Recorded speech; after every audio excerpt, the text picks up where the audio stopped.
ìyẹrìsí o. Ìyẹrìsí. Mo ń wá. Ìfẹ́ sáré dọ̀.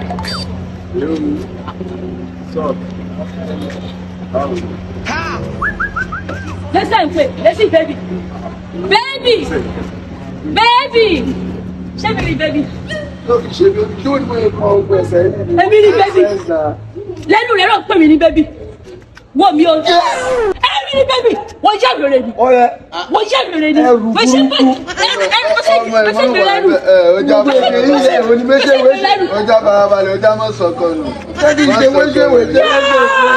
Ìyẹrí sí wọn wà níbẹ̀ yẹn. Ọmọ burúkú náà ọmọ ẹ̀wọ̀. Ó tọ́jú ẹ̀. Ọjà mọ̀ sọ̀kan nù. Jẹ́ kí n máa tọ́jú ẹ̀. Ẹ má gbàgbé. Jẹ́ kí n máa tọ́jú ẹ̀. Gbogbo kí ni tó gbé sẹ́yìn mo láìkẹ̀ wò. Kí ìgbẹ́rẹ́ yìí rọ̀ láìkì. Ẹgbẹ́ mọ̀ mi rí wọn. Yẹ́ o. Ọjà mọ̀ lè lẹ̀. Wá fún mi lówó. Ẹni darí ọ̀rọ̀ ló sọ yẹn. Wọ́n fi yẹ́ mi lè ní ìgbẹ́ sí wí ni. Owó máa wà. Orí rẹ̀ pè ní. Ó ti fọ́ gòdì mi mú o. Yé ìbọn kùdà ní láti lé o. Ìjẹ̀bú rẹ̀ lọ. Wọ́n ti fẹ́ gbẹ́ mi lọ. Wọ́n sọ̀rọ̀ kan lẹ́kọ̀ọ́. Mo ní máa fún ẹ lówó.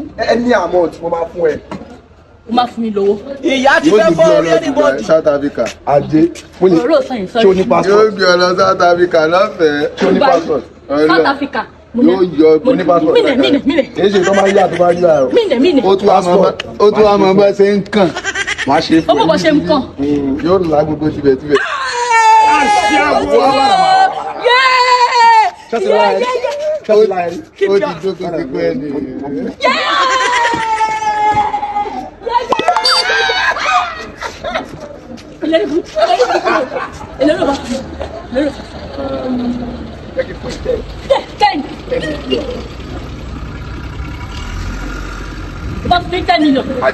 Wọ́n náwó ẹni àmì.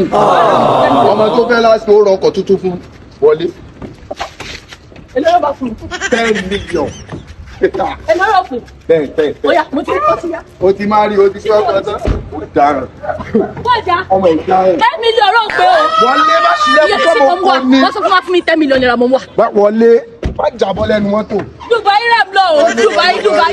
Wọlé. Láìpẹ́ má torí fídíò Ìyá Ìjẹ̀bú ní Dubai. Wọlé sẹ́. Mo ní máa fún ẹ 10 million. Wọ́n mi 10 million naira o.